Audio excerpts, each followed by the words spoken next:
What's up, everybody? Welcome to the Odd Chopper channel. I'm your host, Mike, and this is Best Bets for UFC 294. Um, great card here. Makhachev versus Volkanovski, part two. Can't wait for this card. It's also Chimaev versus Usman. So a really good card overall. Last week, quick recap, we did go 2-1. Had a good week last week. Christian Rodriguez came through pretty comfortably in the under 2.5 in the Pereira fight versus Petrovsky was, a very easy win. We did lose the dog last week, so we went 2-1. This week we're coming back. I'm gonna have actually 4 plays for you guys. I'm gonna have an extra play at the very end. So yeah, before I move on to my plays, actually, please hit the like, subscribe to our channel. And once you're subscribed, hit that notification button so you can get all our videos here on the Odd Chopper YouTube channel. Quick shout out to our sponsor right there on the screen, Bet365. Our current promo, very good promotion actually going on with Bet365. You deposit $10, you bet $5, and you get $150 in bonus bets that you can use on this UFC 294 card. Also, you do need to remember this is only live in 6 states. It's Kentucky, Ohio, Virginia, New Jersey, Iowa, and Colorado. And you must be 21 and older to gamble. If you have a gambling problem, call or text 1-800-GAMBLER. With that being said, let's move on to our first play of the night. And it is in the Mike Breeden versus Anshul Jubilee matchup. And we have a guy and a veteran in Mike Breeden who has 3 UFC fights on a 3-fight skid. So it's not really what you want to see. Probably the last fight of his contract is fighting to stay in the UFC against the newcomer in Anshul Jubilee, who's 7-0. However, 7-0 comes with a big asterisk, as this guy is coming out of the Indian regional scene. And, those fights there are pretty bad. Some of those fighters that he's faced, I mean, he couldn't even finish 3 of them. He will be the younger guy. He is the longer guy here as far as height is concerned. But, he's not as experienced as Mike Breeden. Mike Breeden already has fought in the UFC, like I said, 3 times, albeit, all 3 losses, but had a very competitive fight against Natan Levy. Did get finished by McKinney and Alexander Hernandez, but I feel like those guys would run through Jubilee as well. So at the current line, at plus 250 on Mike Breeden, I just don't see how Jubilee could be at 75% in this fight here. This guy, last time out got a win against Jeka Sergey, who's not UFC level, who's a one-dimensional fighter, who has 0 takedown defense and is absolutely horrific on his back. Mike Breeden's a brown belt in jiu-jitsu. Mike Breeden got taken down multiple times by Natan Levy, but was never kept down on the mat. He quickly gets up. He knows what he's doing on the mat. I think he even might actually be the better submission grappler of these 2 guys. And then on the feet, I think he has better cardio as well. Mike Breeden shows decent cardio, has a bunch of 3rd-round finishes. Meanwhile, I'm watching Anshul Jubilee getting very tired when fights are, when they're going into the 2nd and 3rd rounds. This guy gets tired. In his road to UFC fight against Kung Po Kim, in between rounds, in between the 2nd and 3rd, on the stool, he was looking like he wanted to quit, and his cornerman was smacking him around, trying to wake this guy up. And, he came out and possibly won that 3rd round. But, man, he looked like he wanted to quit in that fight. Mike Breeden is he's been finished, but he's been finished against very big power punchers, very good big front runners in Alexander Hernandez and Terrence McKinney. I just don't think that's what Jubilee is. I don't think he has a grappling edge here. And we're getting this plus 250. I just don't understand this line. I think it's way too wide. Making Jubilee a minus 200 is fine. Making Jubilee a minus 340 is just not fine. So I would take Mike Breeden anywhere from plus 200 up. I think this line's way off. You can get 250 on FanDuel. So go ahead and hit that line. I like Breeden in this spot. I think he's experienced. I think he is he has the better cardio. I think that, as the fight prolongs, I think he's going to be taken over. So give me Mike Breeden plus 250 on the money line. Before we move on to our second fight, our second pick, I do want to shout out our Discord here at Odd Chopper. Currently, you can get Discord half off for your first month or week. Bunch of great guys in there, great cappers. You get all markets, you get football minds, you get golf, you get MMA. I give out my entire card, UFC 294 card on there. So go ahead and join. Link is down below. Click that link and join our community there at Discord for Odd Chopper. That being said, pick number 2. It is in the Syed Nurmagomedov versus Muin Gafurov matchup. And we're going with the over 2.5 here at minus 110. And this is another one that's a bit of a head scratcher for me. So these guys have a combined 8 losses, right? They've never been finished, either guy. Both guys show very, very good durability. Both guys show that even if they're hurt at certain points, their recoverability is really well. Gafurov, 5 losses, never been finished. Saeed, 3 losses, never been finished. And the other thing is with Saeed, he has 17 wins, but he's only finished 9 of them. So this guy has gone to decision almost half his wins. He likes to keep distance. He likes to kick a lot.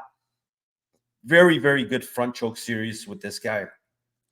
The one thing that I am afraid of with Muin Gafurov is if he gets head kicked and shoots for a takedown, that's where I would be afraid where, it's possible where he can get guillotined. But, this guy's shown good sub defense, has good grappling, has a good overall game as well. So expect this to be a close matchup.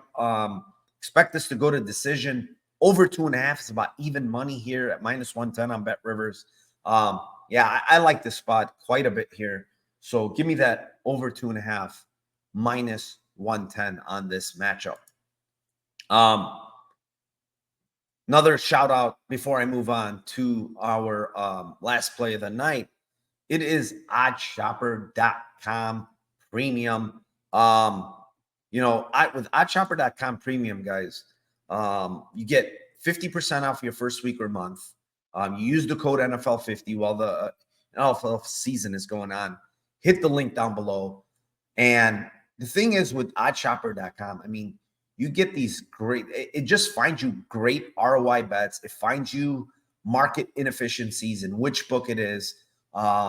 It gives you a probability of wins on a certain play. It finds you the best line out there on all the major sports books in the US. So, there's a bunch of stuff in there at oddshopper.com. If you want the premium, hit that link down below. You won't be disappointed, believe me. So, with that being said, let's move on to my last play of the night. And I actually love this play. I have a big take on this play. It's in the Islam Makhachev versus Alexander Volkanovski. And I'm giving a big favorite here in minus 250, but I think there's a ton of value in that line. And here's my breakdown here on this fight. These guys already fought once before. And in that fight, Islam closed minus 400. Okay. To me, he won 4 rounds to 1 in that fight. Yeah, you can make an argument for 3-2, but there's no argument for Volk winning that fight whatsoever. Now, let's take how Volkanovski won around there. Round 5 was pretty dominant for him, but he basically out-cardioed Islam there. It wasn't about skill. It wasn't about anything else outside of out-cardioing him. Now, in that fight, Islam had to fly all the way to Volk's hometown. He had to fly into Australia, fight there in front of his home crowd where they were absolutely cheering for every punch that was even being thrown by Volkanovski, let alone landed. So, that had some effects on the judges. You're going in front of this hostile crowd. but he went in there and decisively still won. So for me to cap that first fight, I would say that looks like a minus 250 type of fight, because I think Islam clearly won. Islam had the better moments. Islam had his back 2 different times. And yeah, I mean, he clearly won that fight, right? Fast forward to this fight here in Abu Dhabi, right? Short notice fight for Alexander Volkanovski. Very short notice. We're talking about 11 days. Now, let's put other factors into this.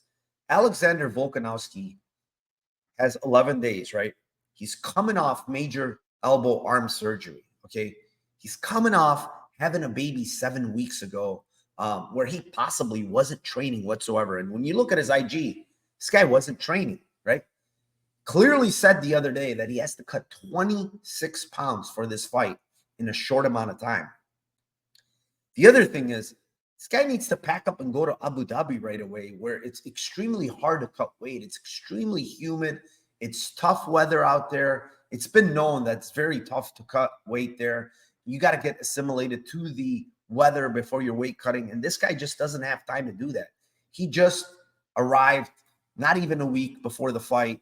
And now he has to fight one of the best fighters, pound for pound in the UFC, and on short notice, and where we already seen he had a full camp and still lost pretty convincingly. And you're telling me this line is minus 250, less than what it was last time when it closed at minus 400? Makes absolutely no sense to me. I think this is a very, very good line. I think this line should actually be minus 400 like last time. You look at the Instagram for Volkanovski, and you see his arm still taped up. This guy wasn't training for this fight. You can't just come off the couch and beat a guy like Makhachev. I just don't see it. Minus 250. I think this is a gift of a line. I love Volkanovski like the next person, and I think he's a great fighter, probably one of the best pound for pound fighters all time. But this is just too much adversity here. Going into Makhachev's basically not backyard, but it's going to be a pro Makhachev crowd there, big time, on short notice, coming off surgery with a baby, not training. I mean, this is all the makings of an easy Makhachev win, in my opinion. Give me that minus 250 on the Makhachev money line currently on that bet MGM, as I have a big bet there for this fight. I'll give you an extra bet here. It's not going to be up on the screen, but I really like a parlay here with the, if you take the Trevor Peak versus Yaha under 2.5 on DraftKings, add that with the Alaskarov versus Alves under 2.5, and it'll give you a minus 136 odds on those two. I just don't see those fights going past 2.5 rounds. Peak fights like a madman. His opponent doesn't have a chin. It's kill or be killed there, and I think he probably kills his opponent. Now on the other one, Alaskarov, just way, way more skilled than Alves. Alves moving up a weight class. He's getting finished there, in my opinion, pretty easily. So minus 136 for that parlay. Great, great parlay, in my opinion. I have a couple of units on that. So with that being said, guys, quick rundown. Mike Breeden on the money line, plus 250. Nurmagomedov, Gaffo over 2.5, minus 110. And Islam Makhachev on the money line, minus 250, along with the parlay that I just gave. Shout out to our sponsor, Bet365 on the screen. Also to oddshopper.com if you want that. It's in the link down below, along with our Discord. Thank you guys very much for joining me today. And one last thing, let's cash those tickets for UFC 294. Take care, all.